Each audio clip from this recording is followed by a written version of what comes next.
Hello, everyone. My name is Joshua Fekes Quest here with not Blaster Boy like normal on Saturdays, but with a replacement, Zeta. Hello, welcome, man. Hey man, thank you very much for having me. Hey, no problem. You're actually joining in a very exciting time in CSL. This is the Absolutely. this is the round of 8. This one being between University of British Columbia, the last two-time winners of the ULoL Campus Series, formerly the NACCs. They're going to be going against Utah, number 9 seed. So this number 1 seed versus the number 9 seed, and Utah's actually filled with surprises too. They've been doing very well in this tournament, but they have a very, very tall order. And I feel like I say that quite a bit because we are getting down to the nitty gritty. The winner of this does go on to the semifinals. I feel like I say something like that a lot because the teams are just getting better and better and better, and we're starting to see the big teams really get weeded out here. And Utah, I mean, they are a good team, but University of British Columbia, they have a legacy to keep a hold of, and they have a reputation to keep a hold of too. I know you're new here. Like, what is your familiarity with the collegiate scene? And I'm not putting you on the spot. I'm just curious about how much I'm going to be. I should be talking about it because I can educate you just as much as I can anybody else. Actually, I have been watching the collegiate scene from before it was actually called the collegiate scene, back when UBC was trying to break into the Challenger Series, as it were, and that was quite some time ago. But since then, it has evolved. I've tried to help my own team a little bit, RIT, if anyone knows that. But yeah, University of British Columbia, they've been supremely impressive in all of the games I've seen in this season. So a tall order, I think, is an understatement at the least. Yeah, no, it definitely is. UBC, I mean, they're not the same team they have been the last 2 years, but they are still a great team, no matter what. When you win the championship twice in a row, you attract great players. And Bob Chin, he's not there anymore, but he's replaced with a great player too. Proof of Payment made it back this year. He was on there last year as well.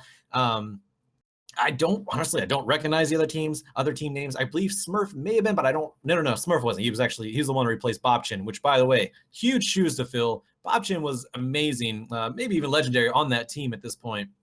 But yeah, there is so much to really think about for the UBC team. I mean, they're still. I mean, let's face it, they're still great. We've already talked about that. They haven't dropped a single game. There was no tiebreaker. They went 4-0 in the regular season. In the round of 16, they 2-0'd Cal Poly San Luis Obispo. Really no problem for them. While Utah, in the round of 32, they went 2-1 against Cal Poly Pomona. Despite going 5-0 in their regular season, Utah they still struggled against one of the other lower seed teams. While again, British Columbia. But they're here though. I mean, that's gotta count for something. They're in the round of 8 now. No, definitely. No. That is very much so. They are here. They have proven that they can stand up to opposition, no problem. But we're gonna see what they can do against University of British Columbia. This is a best of 3, just like all the other ULoL Campus Series matches have been. Should be used to it by now, but if not, it is a best of 3. And these bets today's been interesting for these games. I don't know if you've watched them, Zeta. I was at work, my other job, my non-esports job. Those exist. Unfortunate. Yeah, I know, right? While that was happening, Robert Morris University was playing against Grand Valley, and Grand Valley took a game off, and that was a really surprising series. Oh my God, that was not supposed to happen. All the in every playbook and every statistic you want to run, every bracket you want to pull out. Grand Valley was not supposed to win a game on Robert Morris University. Not to mention, it made them struggle in game number 3. That's the thing. They not only took a game, they made them struggle. And then last game, you could say kind of the same thing. Now it's a little bit more of an even matchup. Number 4 seed versus number 5 seed, Columbia College versus University of Chicago. Columbia College, they're still not supposed to drop a game to another team right now. You have to wait till the semis for that. They're going to go take on Robert Morris University right now in the semifinals later this coming week. But still, Columbia College, they dropped a game too. UBC, they're the other powerhouse because the South is all sorts of a mixed bag of emotions. I don't even know what's going on. San Antonio lost. There's no number 1 seed left in the South. But we have the number 1 seed here, and that's UBC. And I want to say I don't expect them to lose, but I can't say that anymore based on what's happened today. Well, we'll hope that they can show us some fantastic stuff, because we're already through pick and ban. We've got Xerath gone. Rengar, I mean, You just can't let him through. The knife cat stabs you to death from about 5,000 yards away, and then Thresh is rather standard. Graves, the most dominant jungle of the current patch, and Zed and Ryze. Like, these champs, if you let any of them through, it feels like you'll lose, but then there's still so much left on the table. Yeah, and we've seen Ezreal picked up. So Ezreal's picked up here, first pickup for UBC. And so you're okay. So let's test your color knowledge, guy. Okay, I've seen Ezreal twice. This is the third time I've seen him tonight. But he didn't receive any buff or anything like that. No, I haven't seen a Jhin. I haven't seen a Varus. I've seen an Ashe. I've seen a Caitlyn. I've seen a Twitch. I haven't seen a Lucian. I've seen three Ezreals. Why Ezreal? Ezreal, because of the safety and reliability of his damage output. Every single time you're picking Ezreal, you're saying, I'm going to guarantee do at least this much damage in every single fight I'm involved in. Whereas the lethality AD carries, with the nerfs they've received to items, with the DFT nerfs especially, they've fallen so much out of favor that's just almost a risk to pick them and then expect other people to still be consistent enough and in their damage output to be able to crack it as an AD carry, if you will. But people that don't have that issue, Victor is definitely one of them. Yeah, Victor, he's so good at controlling that mid wave. He doesn't have to worry too much about getting in the front lines. He can laser from the back lines. He's actually very, very safe pick in the mid lane. And again, he's one of the best control mages in the mid game, in the game, on the mid lane, I should say. So very Absolutely. safe pick. Completely neck and neck with Orianna up there. Yeah, very much so. And Orianna was another one that's been kind of prevalent lately too.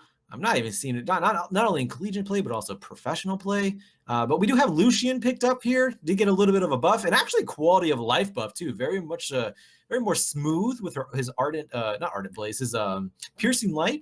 A lot smoother of a transition into abilities from that. It actually helps him out quite a bit. It does. I mean, it feels so much smoother. And you think, how much can a 0.15 second alteration do? It can do a lot to the flow of an AD carry player, especially one with extremely crisp mechanics. You notice that instantly. It's almost like 120 MS buff straight to Lucian. But with that, I mean, we're seeing Lulu. Lulu has been such a staple of the bot lane. I love to see that picked up. I think it's a fantastic pick just for turning fights on their head. And in the lane phase, it's a little lackluster, but not so much that I wouldn't recommend taking it. Yeah, I've been seeing Lulu a lot tonight as well, and I was talking about earlier with how much a focus is on the bot lane these days. Throwing down 4 to 5 man ganks, rotating to a turret or a dragon. Lulu can stop a lot of those ganks with the wild growth, especially at level 6. Turn anyone into a critter, speed someone up, shield someone up, slow someone down. Lulu is a great counter to that sort of, I'm going to dive everything I can in the bot lane and then take all the objectives. Lulu counters that so well. But Proof of Payment on Lee Sin, a great champion for Proof of Payment. Very mechanically skilled, comfortable on Lee Sin. And that's one of the champions that you play. No matter what the meta is, Lee Sin is always going to fit in. But on the other side, we do have a Nami locked in, but also the dreaded Hecarim in the jungle. I thought we were almost going to see the Tahm Kench. That would have been, just a dream come true. That champion is so fantastic in the way that he moves, taunt sort of style that he plays. But hey, at least you get yourself one of the best early game junglers. I mean, small consolation prize, I guess, but comparatively, UBC, very standard comp. I mean, especially in this meta, to pick up Syndra matches up well against the Victor. You can clear waves, shove them out, and still manage to land picks, enough damage to destroy Lucian, of course. And then Nautilus. Nautilus is the titan of top lane, as they were, and I don't think Blitzcrank is what you want to be doing when you're faced with that kind of a hulking monstrosity in a diving suit. Well, I mean, this is the difference between collegiate and competitive games and, you're being a color caster. Blitzcrank is perfect here. Let's just face it. I mean, there's really nothing to talk about there. So we're going to see a Blitzcrank, obviously, here. Obviously. Yeah, right. Yeah, right. So we're actually going to... Poppy, there we go. A lot better of a pick here.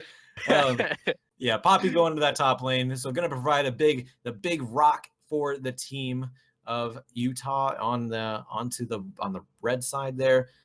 Blue side, though, we do have UBC as locked in all the way. Everyone's always locked in here. Nautilus, Lee Sin, Syndra, Ezreal, Lulu.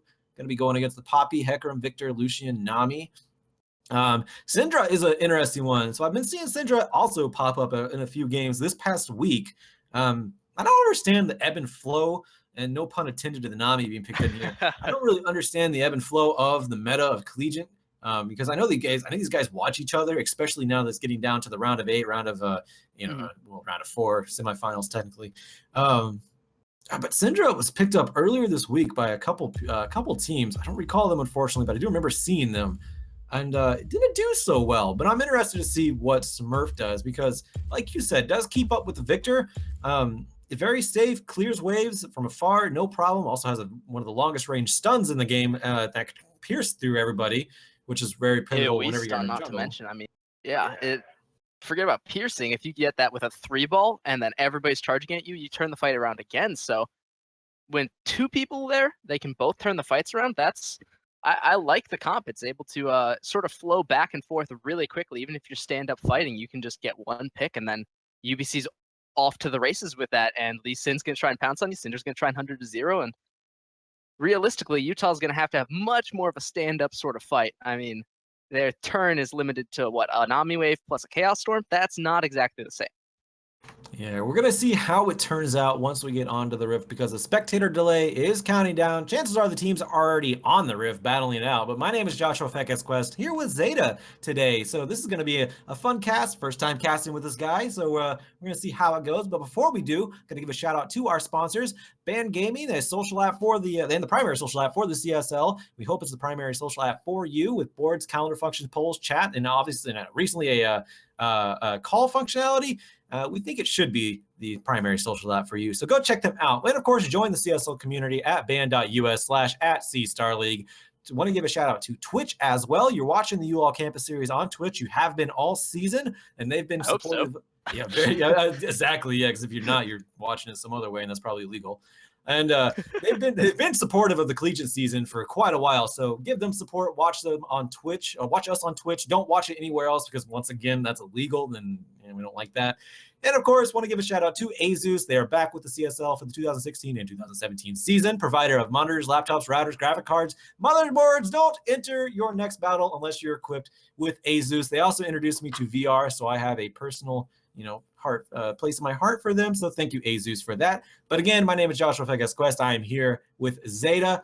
We're going to be on the Rift in a little over a minute, so stick around. This is the final best of 3 of the night between UBC and Utah. Be back in just a moment. Only $14.99.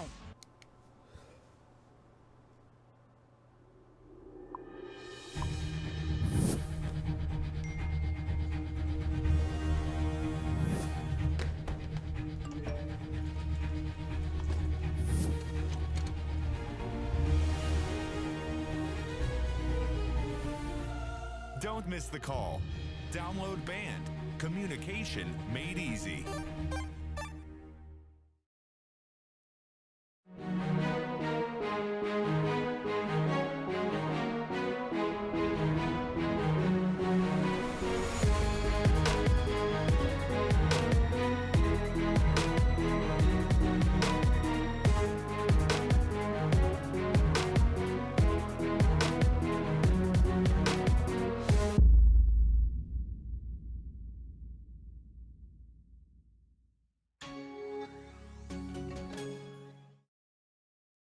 Ben, Sam, and Ken are on separate journeys to defeat the menacing Vile Dragon.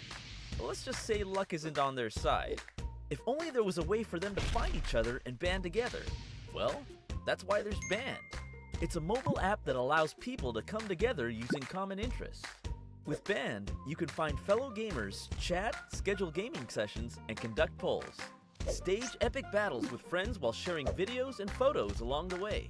So try Band today. Band. Be together.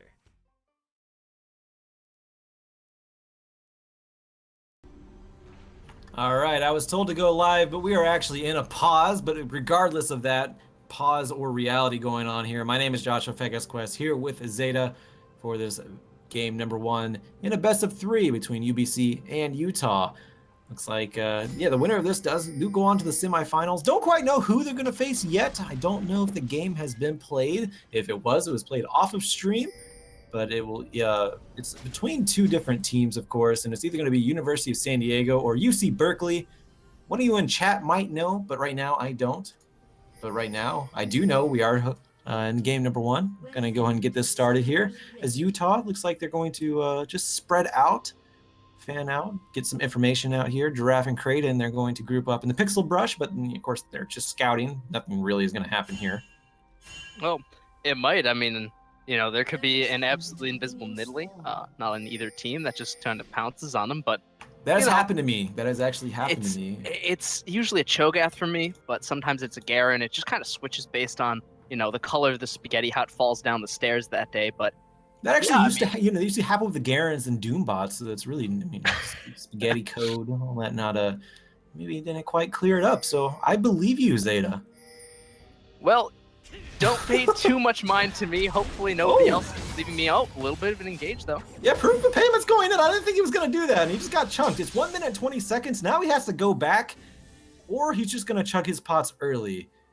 If he goes back, he's going to miss out on some jungle time here. So he's just going to chug those pots and go back down to his red buff, which, it's gonna slow him down a little bit because he doesn't have those pots now. But overall, if he's confident, I believe him. He's proof of payment. He's the UBC. He's a 2-time champion. I think he'll be all right. I think so as well. I mean, yeah, it's a little bit of early chunk, but he's probably fine. He's already gotten the early start so fast on Lee Sin. The clear time's absolutely incredible. Top lane, I mean, the noodles aren't that wet anymore. These are, almost sticks at this point with how bundled they are in the early game. So as long as they have low health bars, they can still hurt each other. Yeah, very much so. And we see Poppy versus Nautilus so often in the top lane that it's interesting actually seeing them fight, because it really is interesting, like level 1 through 4, because that's before they get too tanky to just repel everything that they can throw at each other. And they actually are quite entertaining to watch. But everything's entertaining to watch, especially mid lane. Smurf versus Giraffe, the Syndra versus the Victor. So we do have Syndra taking the Ignite while Victor opted for the Exhaust. Hold on, actually Smurf getting taken down quite a bit, but he's answering it in kind as well. So very nice retaliation. Both of them have used their biscuits in the mid lane, so they don't have any more sustain. Payment. Oh yeah, he actually forces a flash out of Giraffe, but there's a flash from Smurf, and he picks up first blood. Very nicely played by UBC. Yeah, the pathing there was actually fantastic. Proof of payment. He knew exactly when he could be there. 3 minutes on the dot. He knew that there was going to be some opportunities. He got there just beforehand, and it set up the kill. Blew a summoner to boot, and that means Giraffe's going to be on the back foot for most of this lane. He's going to need, some kind of help from Kraden to get back into this. Proof of payment. He's just getting so aggressive on the Lee Sin because he knows he can't be punished. There's no Victor to roam up. Yeah, I know you were talking about Kraden being helping out Giraffe. He's not going to be able to help him out if Proof of Payment shoves him out of his own jungle. And takes his own red. I mean, yeah, this is a masterclass in Lee Sin. Look at that. Oh, he didn't take the red, but could have. He established dominance. He's like, I could have taken this. I'm not going to right now. No, I like you. We both know. Very much so. But that shows the comfort that he has on Lee Sin, and that he can aggress that hard. I mean, Kraden, he has some trouble. And look at Proof of Payment. He's actually going to take the red. He did steal it. And now he's going to go in. He just took out Kraden in his own jungle after stealing his red. That is the comfort. That is the awareness. Proof of Payment, he controls the jungles right now. That was fantastic. Proof of payment. He knows how long he has to go. He put the ward down for reference. He shows up, takes the blue, but bot lane, they're getting aggressed on. Yeah, James, he needs to be careful. Nice dodge into the minions to block out any Mystic shots coming out from Ozna. But James, he needs to be careful. Toast, he doesn't have too much mana, so he's not going to be able to sustain James forever here. Oh, and especially not if he keeps having those skill shots flying into his face. That is just unfortunate with how much poke comes out of this lane. It's really hard to deal with. I mean, even if you have a sustained support. Yeah, we just see the poke coming out so hard. Now they have Mystic shots, Glitter Lances, and then also the passive from the Lulu. So much power coming out from Ozna and 734. A lot of aggression in that bot lane. But speaking of aggression, nice stun in the mid lane by Smurf, and just more aggression. My God, this is 33 CS to 17. Smurf is absolutely dominating that mid lane. And Proof of Payment, one of the big reasons why. And it's so far, UBC, early going, they're getting everything they want. Yeah, they're even clearing out the vision. They're securing bot side river, so now the dragon can be a consideration, especially with how far ahead the Lee Sin is. And if they manage to make their bot lane ahead as well, this could be just a 3-lane start in essence, with the jungle and the mid and the bot all snowballing together. Top lane, who cares if your tank's ahead? Eventually he'll be relevant, and it's not like he's going to kill the other tank either. So yeah, exactly. Yeah, this is so far I'm liking it from UBC, but there is still room. Utah can wiggle it back, and it's all about where Kraydon goes next. Or where Proof of Payment goes, because he actually just stole away the blue buff of Kraydon. So, no. Kraydon actually doesn't have his, No. Proof of Payment did not steal the blue buff. Actually, it looks like Kraydon is going to just ignore that bot side. I think he knows. I think he knows that Proof of Payment is there. He scouted him out. He actually went back a little bit prematurely earlier. So he's just going to play it safe. But we have some aggression in the bot lane. Exhaust does go down onto James. Ozna, he's getting aggressive. But in the mid lane, actually, it was a kill by Smurf. We'll get to that in a moment. Proof of Payment in the bot lane. It looks like Ozna did go down, but there's two. James actually got taken out. Proof of Payment getting a retribution kill there. Completely missed Smurf versus Giraffe. Smurf hit level 6 before Giraffe, ended up bursting him down. We do see Smurf, I'm sorry, with his ultimate down. So man, a lot of aggression going out on two lanes from UBC. I mean, the key thing there is, even though he had to push the 200 IQ button and completely outplay his opponent, the Ignite wasn't even used. So the fact that he still has Ignite for the next round of this killing attempt, it means that he's going to be able to extend that pressure, that kind of burst, even further beyond. So if Giraffe goes, maybe I can build up some MR now, probably won't save him in the next engage. No, not at all. The exhaust is still up for draft, but yeah, it's going to the point where it doesn't even matter. So speaking of mattering, though, the Dragon is still up, and we just saw Proof of Payment visit the bot lane, but since Ozna ended up going down, they're not going to risk that just yet. But I think Proof of Payment is getting into a position where he can actually solo that Dragon pretty soon. And Kraydon really has nothing he can do about it. The blue buff is up for Utah, and they are giving that over to the Giraffe despite his 0-2 start. You have to think they risk giving that over to Smurf because, like you said, he still has the kill pressure with that Ignite.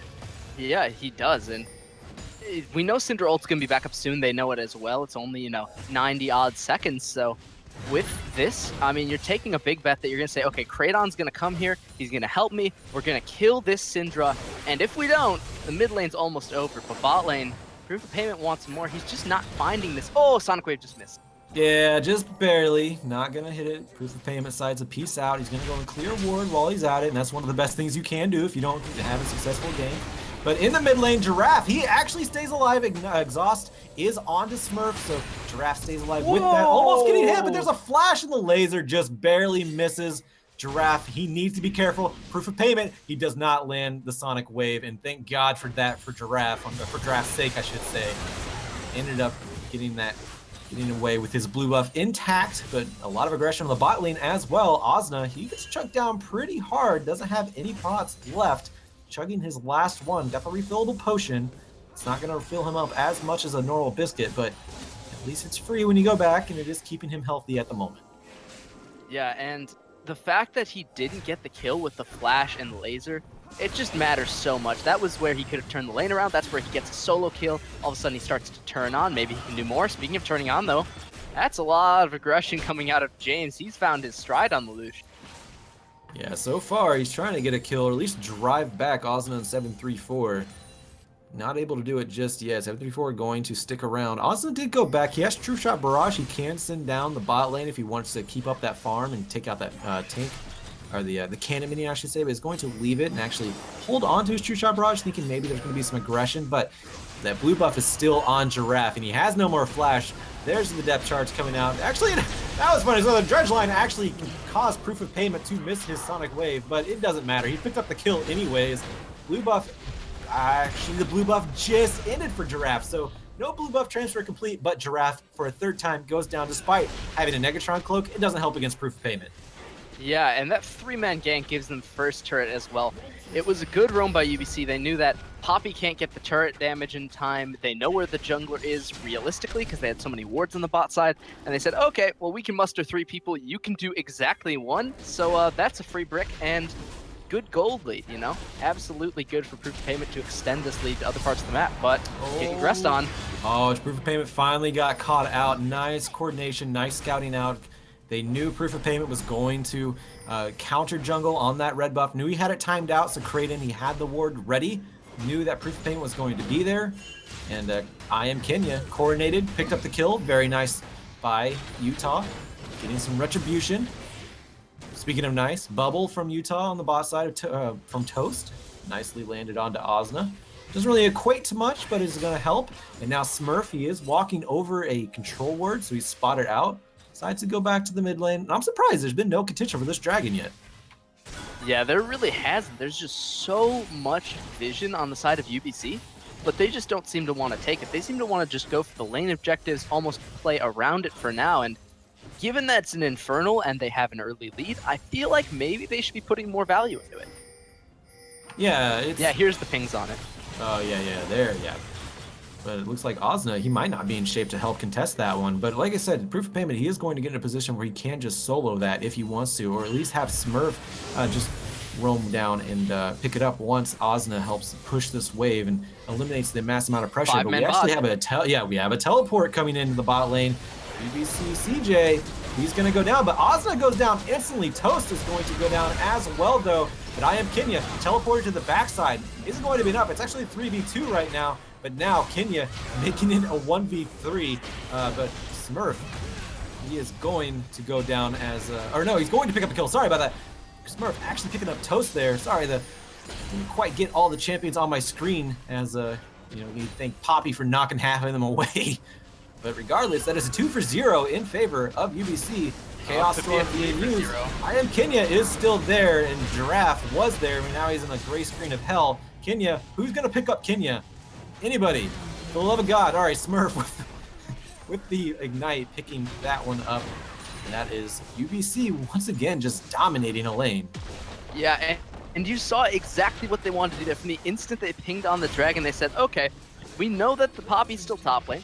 We know that we have Nautilus TP in that can't be stopped right now, so they start the TP in. They have their mid laner already in rotation behind Lee Sin, and so it's already a 5-man when Poppy gets down there, and that's a 3 versus 5. At that point, I just cancel the Poppy TP, cut your losses, but unfortunately, Utah does not, and they even lose the dragon to boot. I mean, this is so much gold gained in such a short period for UBC. It's fantastic play by them. Yeah, showing why the former 2-time champions, and despite having a different team, they are still a champion contender as they looking to progress into their respective division here. They have to get through Utah, but so far they're making quick work of Utah. It's not completely out of control yet, but it is slowly getting there at 2 turrets to 0 in favor of UBC. 23.4k and 9 kills, and the first dragon, all in favor of UBC, going against 3 kills, no dragons, and 18.2k. And Toast getting aggressed upon. Doesn't quite have the ultimate. Oh my god, it's going to happen though. It doesn't matter. You don't need the ultimate. Now you have it for James. There was a flash from Smurf. And there is a retaliation kill right after death from Smurf onto James. That is exactly what you want. If you're going to 1v2 and die, you want both members to die with you. Yeah, and he took those down. It's just, the Syndra is almost completely out of control now. She was 4-0 before that. She's 6-1 now. The gold advantage is, it's a 3,000 gold advantage in the mid lane. That is absolutely absurd. 40 CS, 6 kills, 2 assists. Like, how do you shut this down? At this point, you might want to think about, can we rotate like 3 members into ganker? Because that's what's going to take to kill it without dying.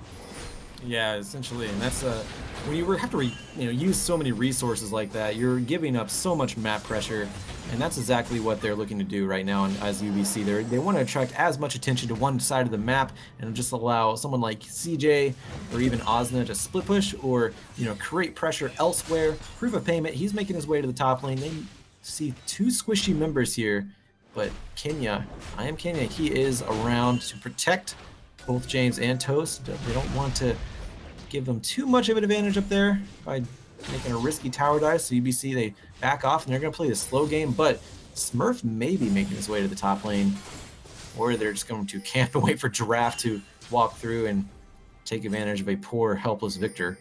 Yeah, this just feels like the Shaco death bushes all over again, but this time, instead of boxes, you got a 6-kill Syndra, and that's not where you done come out here. Oh, it does hit on Kraden. He gets kicked back into Smurf, who immediately destroys him, unleashing her power. And they're collapsing on the top. Yeah, and while that happened, the top lane turret did go down, and now Giraffe, he is exposed, but he has to flash out, and now Toast may be in trouble. The stun misses. Toast makes it out. Chaos Storm on Proof of Payment. Wild Growth is going to keep him alive. 734 with a happy trigger finger there for Proof of Payment. And that's all that UBC could do. That's all that Utah could do, actually. Now that I say that, that's all they could do to keep only one member of their team alive, using Flash and Exhaust, not to mention Chaos Storm, just to keep themselves alive. Yeah, I mean, yeah, there's so many things used there that you said it. That was a lot of resources for very little gain, but at least it's a small victory, and every small victory eventually can add up to a lead. So hopefully they can find something else. If Utah's looking for maybe a pick in the jungle, definitely possible to kill these members. After all, they're not very tanky. Even the Lee Sin going tank style is still kind of squishy, and the Nautilus hasn't hit critical mass either. So as of right now, I'd say if they find the Syndra in the jungle, if they find Smurf kind of lurking where he shouldn't be, they still have a route back into this, but it is closing, and the door is soon to be shut if they don't make it. Yeah, Utah, they are slowly losing the grip in this game. If some people consider them already having lost that, but like I said, I mean, it's still pre-20 minutes. Throws do happen in the collegiate field. They happen in the professional field too. Yeah, actually cough, they do. Cough, Dignitas. Don't know what I'm talking about. Yeah, it takes a seasoned team. Dignitas, they're new, they're old. It's kind of a weird situation with them, but that's the pro leagues.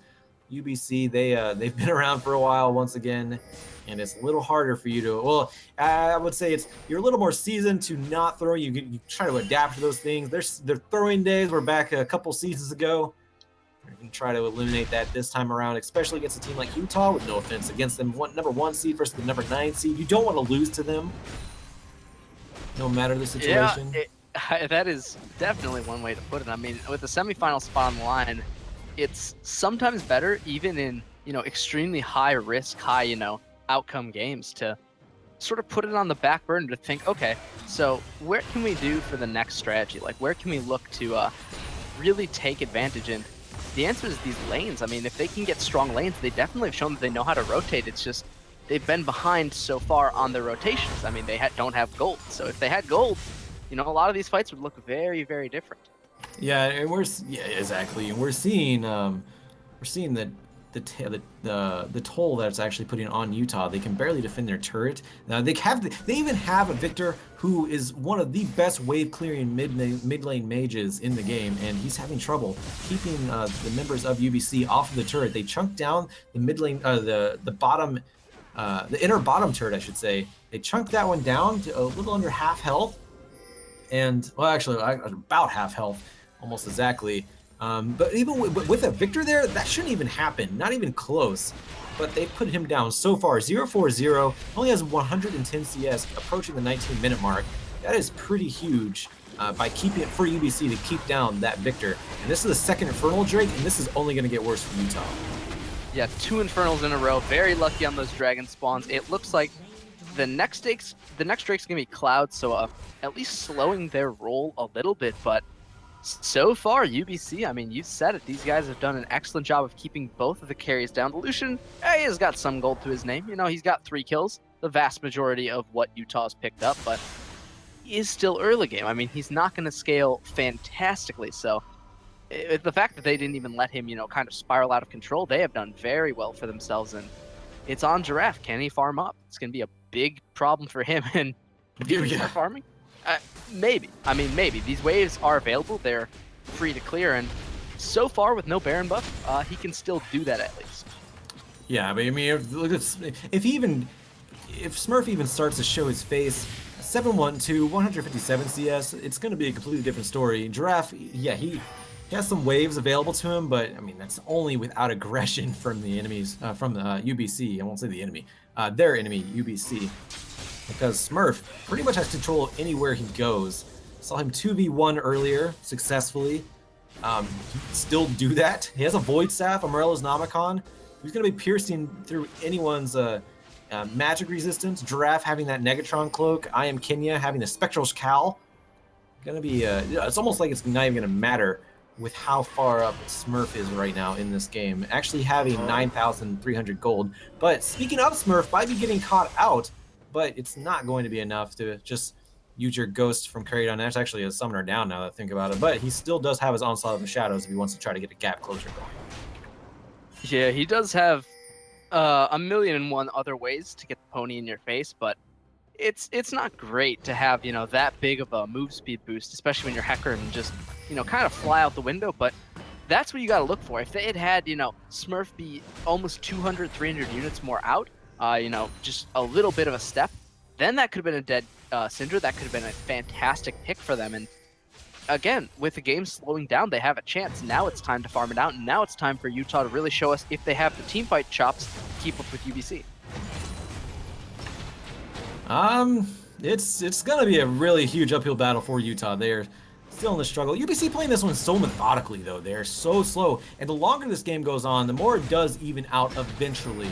And it's only at the 21-minute mark though, so it still has about another 20 minutes that Utah have to endure if they want to be able to, you know, even the playing field here. So, it's being very, it's really sold on Toasties. Fine. Oh, but Smurf may not be fine. I saw the shadows, and there is also Chaos Storm picking up the kill for Giraffe. Very nicely played by Utah. They get a pick. That's exactly what they need. See if they can use that to their advantage. Yeah, closing out this game has got to be the #1 priority of UBC. I mean, they've got, you know, fantastic early game buoying them. They have all of these good rotations that they've been making. 2 Infernals, a flash hook though, starts off the fight. And Giraffe goes straight down. Kraden soon to follow as well. No, he actually gets out, but he's going to be hit with a Sonic Wave, and that's going to finish him off. And now UBC, they lose Smurf, but they take Giraffe and Kraden for the retaliation, and now Smurf is up as well. I don't think they're going to, Utah can defend this inner mid lane turret, and is going, oh, it looks like they may be trying here. I am Kenya, he is a big front wall, and they can't necessarily attack him. So much of their, oh, hold on a sec, CJ. Yeah, UBC CJ rather. He's gonna go down, but he's gonna dredge line James back in. Is he going to go down? He is not. James staying alive, flashes out, uses the heal as well. Smurf is back in there, misses his stun though, so he's not going to be able to pick up a kill off of that one. And CJ, he is in no health to try to dredge line someone else back in. And yeah, UBC, they just cannot finish off these turrets at the moment. Hold on, UBC, Ooh, Smurf. How did that orb miss? He That missed it. I don't know. That threaded straight between the two of them. I thought for sure it would collide with one, but it didn't. So yeah, UBC, they wanted the turret, but I thought with Giraffe down, you know, there's no way Utah could stall it out. Kenya had other ideas. He just ran straight in, big man on the Poppy, and showed him what for it was. And James even stayed alive. That's a fantastic defense. Keep your turret, lose nobody. Great deal. Yeah, pretty much. I mean, Utah doing everything they can to defend these turrets at the moment, and they're doing a good job. Like I said, I mean, UBC, they just cannot break through. They're slowly poking down, but they're not being consistent enough to really take a turret. They have half the health down on the bot lane turret. They have over half the health in the mid lane turret, but once you see, they back off. Once the entirety of UBC, or Utah, I should say, once the entirety of Utah are up and available, UBC, they back off. Like I said, they're playing this so slow and methodically, but they don't have a huge amount of engage compared to Utah, who have a great counter engage with I Am Kenya's Poppy, with Onslaught of the Shadows from Kraden's Hecarim, not to mention Giraffe controlling everything while everyone's in disarray from the 2 big tanks. So UBC, they're doing what they think is necessary in order to keep this game alive for them, and in their favor. I mean, obviously it's alive for them, but in their favor. In Utah, they're not giving Utah a chance to engage on them either, which is a huge play for UBC. Yeah, I mean, we talked about all their disengage tools. They've, of course, got Dragon's Rage. They've got the Lulu turn. They've got Cinder Stuns. I mean, there's a lot of CC, a lot of ways they can turn around a fight. So as long as they don't throw, theoretically, anytime that an engage comes and they're 5-man group, they should be able to turn it back in their favor. But again, that's about the skill matchup. Oh, yeah, skill. James almost got skilled on that. 200 IQ button is just waiting in the wings, waiting for someone to step just a little bit too far. Yeah, and it's just once again, UBC, they're backing off. They can't siege a turret with all 5 members of Utah available. They're afraid of being flat out engaged. They know James, he's, yeah, 3-3-1, yeah, but they know that he is still very powerful. And this is what UBC have to do. They have to out-rotate, take advantage of their position and their pressure on the map, and just out-rotate. They attracted so many people in top lane. I'll talk about that in a second because Toast gets toasted. He completely dies. That's how you die, is 100% completely, actually. And Smurf made sure that happened. Die from death? Yeah, that's the thing. Fantastic. Good engagement Kraden, though, on the backside. Here's the engagement Kraden. They try to take out Smurf, but Wild Growth is going to keep him alive. Proof of Payment is going to go down, though, and the health bars for Utah stay alive. There's a teleport from CJ, and that brought Giraffe into his death as well. And now Kraden, he is going to go down, get stunned down by Smurf. Ozna picking up that kill. Kenya barely making it out alive. James also barely making it out alive. And there is the team fight that UBC have been wanting for so long, able to get that turret. So they picked up 2 turrets in the span of a couple minutes there, and that is huge for them. Yeah, they finally cracked open a little bit of that tier 2. James almost caught him on the backside there, but yeah, if that flank from Kraden had come a little bit earlier, maybe they could have caught it, but yeah, even with the tidal wave, not able to catch out the Nautilus. So unfortunately for them, they got 1 pick on that entire fight, and it's just not enough. You need to land the early picks. You need to take the Syndra out, not the other way around. She just annihilated Toast early, and when you're 4v5 against a team with 10,000 more gold than you, your turrets are kind of forfeit at that point. Yeah, exactly. So at the moment, we do see the Dragon is up. The Cloud Drake is the one that UBC is focusing right now. The consolation prize for a Dragon, especially when you already have 2 Infernal drinks. Another Infernal. Third Infernal coming up. Yeah, there's going to be a 3rd Infernal coming up in just a few moments. So that is going to be absolutely huge. You want to think Utah want to stop that at all costs, but at the same time, can they even contest that? We're going to see in just a few moments here, about 6 minutes. But right now, Proof of Payment, he's going in, doesn't want to get too aggressive there. Playing that Lee Sin knife edge, Do I go for it? Do I just commit to the Sonic Wave, or am I just really messing it? And making everyone clench their butthole on the side of UPZ, pretty much. They don't know what he's thinking until it really happens, and we don't either. But for right now, at least there's a group. I mean, UBC has shown they can win these 5v5 fights, but that's only if they don't get picked. Giraffe getting jumped on the back of there. There's Proof of Payment.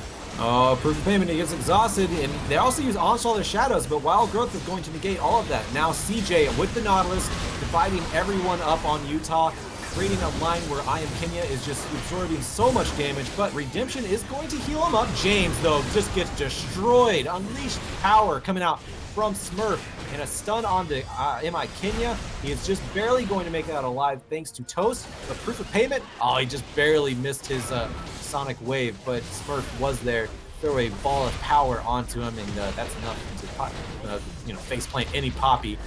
So that is going to be it. And finally, UBC, they break open the base at 28 minutes and 30 seconds, take out the inhibitor, and they may go for the Baron now. They absolutely should go for the Baron. The Hecarim's still down. The Poppy can't come up. The Lucian won't even make it in time. But maybe they'll take a kick. Maybe they'll take a pick. Toast, you know better. Smurf goes down, or takes that one down, I should say. Toast running into a jungle where he doesn't have any vision after seeing UBC walk that way. It's not what you want to do. I love the Liandry's tech. I love the new sort of mid lane builds where you're seeing Liandry's as this 2nd or 3rd item, just because of the flat pen. I mean, we talked about lethality being ridiculous. There's only like 2 items that give it in the Magic Pen world, and they're both still kind of insane. Like, Sorc Shoes are a necessity now. Liandry's is in pretty much every control mage build, and that's just completely ridiculous to me. That's like, how has a flat pen item that has just been ignored for so long really come into the meta? It almost appeared out of nowhere. I guess it was almost inspired by the fact that lethality was so big. Yeah, Edge of Night is such a good item. It's almost like a must on a lot of people, and I would say that it's not picked up by anybody, which I really think it should, considering the stuns that are coming out right now. It does give you a very nice spell shield, and periodically, I think every 45 seconds once you use it, but Edge of Night, I believe, really came into helped make that come into effect with all the penetration in the mid lane, and you can see that Smurf, yeah, like you said, Leandri's, but also the Sorcerer's Shoes. You mentioned that's almost a must, but also Void Staff. there's really nothing that can be built right now by Utah that can stop the a massive amount of damage coming out from Smurf. If he targets you and he wants to kill you, he more than likely will, as long as he's not 1v5ing anybody here. Yeah, and as long as there's not an exhaust on him, I mean, even with 11 kills, even with 4 items to his name, if he gets hit by exhaust, he's probably not 100 buddy, and that's just, it seems like a shame, but 40% damage reduction is 40% damage reduction, and if you stand that close on Syndra, I guess it's a fair trade. Yeah. What noodles? I like noodles. Let's Yes. what the spaghetti man has cooked up for us today in the bot lane. It seems to be a good helping of Nautilus smacks minions and then Poppy smacks the opposing minion. Yeah, that's going to be entertaining one. Both of them do have their teleports up, but hold on, Proof of Payment has his death move up, and he is not going to execute that one, or he might. Never mind. 734 taking out Toast here. James does not get away either. That's actually a double kill for 734. He takes out Kraden as well, and MI Kenya left there by himself to face Smurf and Proof of Payment. Going to get the flashy moves out, though, and get away, flashing over the wall. Very nicely played by MI Kenya. But that is just delaying the inevitable, as I think UBC, they see the victory in their eyes, and they're going to grasp it and take it. Yeah, only 2 members left to try and defend this base. It looks like, yeah, the turrets start to fall, and UBC get the first game on the series. This could be a very interesting one, though, because, I mean, we saw moments where Utah looked great. We saw moments where they seemed to have the right picks, the right plans. And it's all about that second game. Will they be closed out by that UBC lineup? They've been so clean in this first game. Yeah, and of course, we do want to remind you it is a best of 3. So Utah have a little bit to think about, but again, they have, I just can't say a little bit. They have quite a bit to think about going into this game number 2. But we have to get there first, have to get through pick a ban phases. My name is Joshua Fekes Quest, joined by Zeta today. So stick around, and we're going to get set up for game number 2. Be back in just a moment.